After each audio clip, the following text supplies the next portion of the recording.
В тихом уголке старого района города жила 8-летняя Эмма, девочка с добрым сердцем и невероятным желанием помогать другим людям.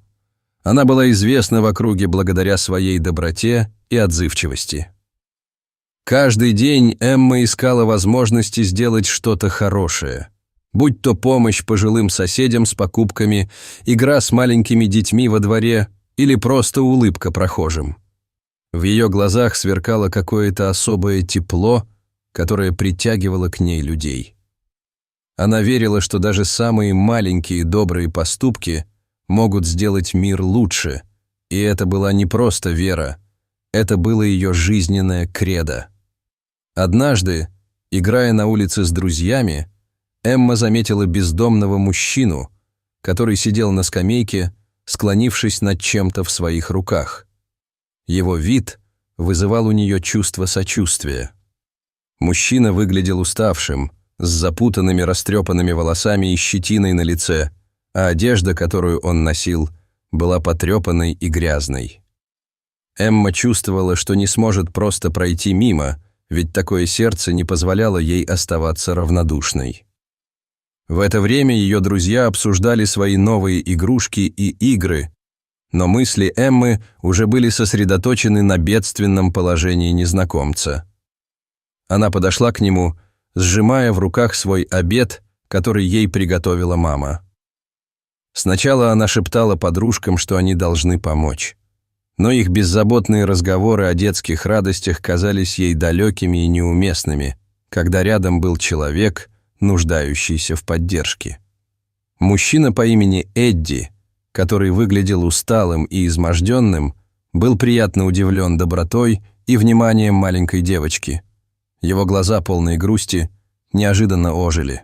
Он сказал ей: «Спасибо, малышка, для меня это большая радость». Его голос звучал с нотками печали и одиночества, и Эмма ощутила, что этот человек не просто голоден, но и нуждается в том, чтобы его кто-то услышал. У него было столько непрожитых дней, которые тянулись без смысла, и ее доброта словно разбудила в нем надежду. Эмма, не раздумывая и не колеблясь, поделилась с ним своим школьным обедом, который заботливо собрала ей мама перед выходом из дома. Она знала, как важно делиться с теми, кто в этом нуждается, и в этот момент для нее это было так естественно. Эдди был тронут этим жестом. Его сердце, забитое горем и разочарованием, на мгновение наполнилось надеждой. Он аккуратно принял ей переданную еду, и в воздухе повисла тонкая нить связи между ними. Когда она передала Эдди свой обед, его глаза наполнились «спасибо», а душа ощутила тепло. Эдди не мог удержаться от слез. Его слезы были не только о грусти, но и о радости, о том, что кто-то все еще способен быть добрым в этом мире. Этот момент стал для него настоящим светом в темные времена, и он не мог сдержать слез благодарности, которые текли по его щетинистым щекам. После своего доброго поступка девочка продолжила свой путь в школу, чувствуя себя счастливой и гордой за то, что смогла помочь кому-то в трудной ситуации. Ее сердце наполнилось радостью, и она не могла дождаться момента, когда вернется домой, чтобы поделиться своим опытом с родителями. Школа сегодня казалась особенно яркой, а учителя — такими добрыми. Каждый урок, каждая улыбка воспринималась как награда за ее маленькость, доброту и смелость. Она даже решила, что будет стараться делать добрые дела каждый день. Вернувшись домой, она с волнением рассказала родителям о том, что сделала, как встретила бездомного мужчину и поделилась с ним своим обедом. Она красочно описывала, как ему было грустно и как ее забота смогла хоть немного поднять его дух. Родители, услышав ее историю, были искренне рады и горды, что у них выросла дочка с добрым сердцем, способная проявлять заботу и сострадание к другим. Они обняли Эмму, похвалили ее за добрый поступок, и это придает ей еще больше уверенности в своих силах. Однако вскоре после этого полиция начала интересоваться бездомным мужчиной, появившимся в районе, что вызвало у семьи определенные опасения. Их подозрения усилились, узнав о встрече Эммы с Эдди. Хотя они понимали, что Эдди, возможно, не представляет угрозы, все же забота о безопасности своей дочери была для них на первом месте. Страх охватывал их во время каждого обсуждения этой ситуации. Родители начали паниковать и задаваться вопросами: что, если он все же опасен? Что, если Эмма снова его встретит? Родители девочки, встревоженные происходящим и возможными последствиями, решили разобраться в ситуации и выяснить, что именно происходит, чтобы защитить свою дочь и помочь Эдди, если это будет возможно. Они начали наблюдать за районом, где Эдди был замечен, и спрашивали соседей, что они знают о нем. Некоторые соседи отзывались с недоверием, другие с сожалением пытались объяснить, что по сути Эдди просто бедняга, который потерял все и поэтому оказался на улице. После нескольких дней беспокойного ожидания и сбора информации, семья решила обратиться в местные органы, чтобы получить информацию о ситуации с Эдди. Они узнали, что Эдди невиновен в том, за что его обвиняли. Его обвинили в несуществующих преступлениях, связанных с мелким хулиганством. Эмма, узнав, что ее поступок может повлиять на жизнь человека, была очень эмоционально взволнована и понимала, что ее действия могут иметь значение. Понимая, что каждый заслуживает второго шанса и поддержки в трудные времена, семья Эммы решила предпринять действия ради защиты Эдди и его репутации.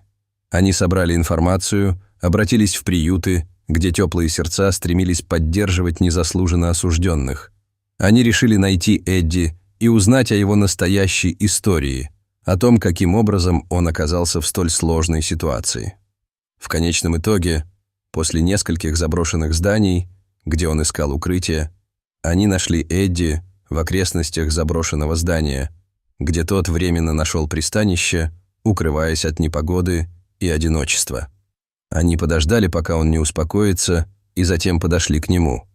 Родители Эммы, увидев его в таком состоянии, испытали огромное сочувствие. Он сидел на земле, весь в грязи и пыли, с печальным выражением на лице. Они поняли, как важно в такие моменты иметь рядом людей, готовых протянуть руку помощи.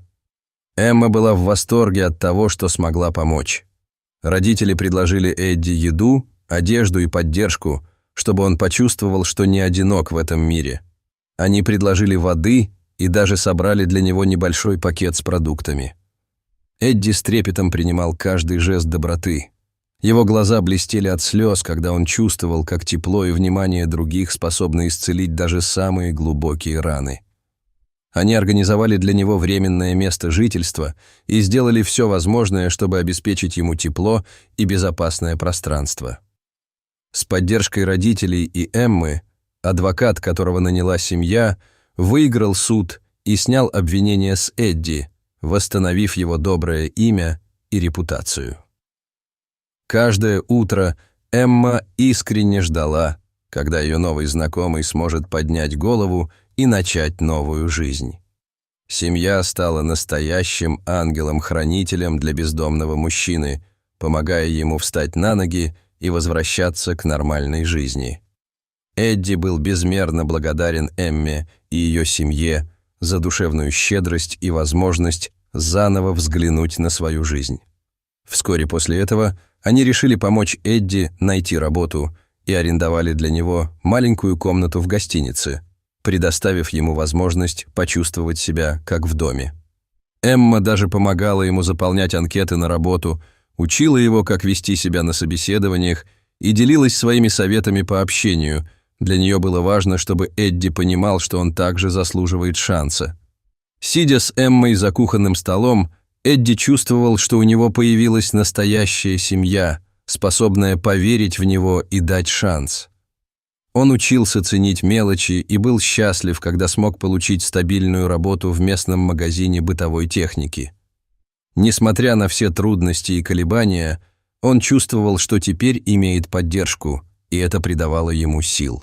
Он был благодарен Эмме и ее семье за доброту и помощь в самый тяжелый для него период, и порой возвращался к размышлениям о том, как много это значит – знать, что тебя ценят и поддерживают. История о 8-летней девочке, спасшей бездомного мужчину, стала примером того, когда же самый маленький жест доброты может изменить чью-то жизнь к лучшему.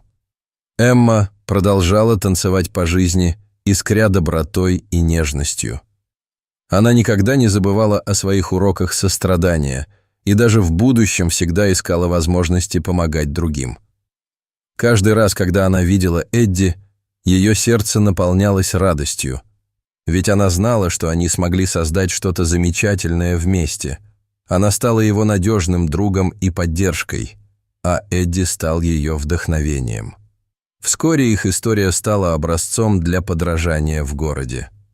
Новости о доброй девочке и ее помощи Эдди распространились, и другие жители района начали присоединяться к движению доброты. Более того, в округе начали открываться благотворительные организации, которые старались помогать бездомным и нуждающимся. Даже Эмма решила организовать небольшую акцию помощи в своем районе, чтобы еще больше людей могли узнать, как важно заботиться друг о друге. Они собирали одежду, еду и игрушки, которые впоследствии распределялись среди тех, кто в этом нуждался. Эмма даже пригласила Эдди как особого гостя на свои мероприятия, где он мог делиться своей историей с другими и вдохновлять детей и взрослых. Он горячо благодарил девочку за все, что она сделала, и это создало еще более крепкую связь между ними. Каждый вечер Эдди и Эмма обсуждали прошедший день и делились своими мыслями о том, как важно быть добрым и отзывчивым к окружающим. Дорогие друзья, если вам понравилась эта история, и она вдохновила вас так же, как и нас, ставьте лайк, а также подписывайтесь на наш канал, где вы найдете еще много интересного. Разделите свою доброту с окружающим вас миром и помните, что даже маленькие поступки могут породить огромные перемены.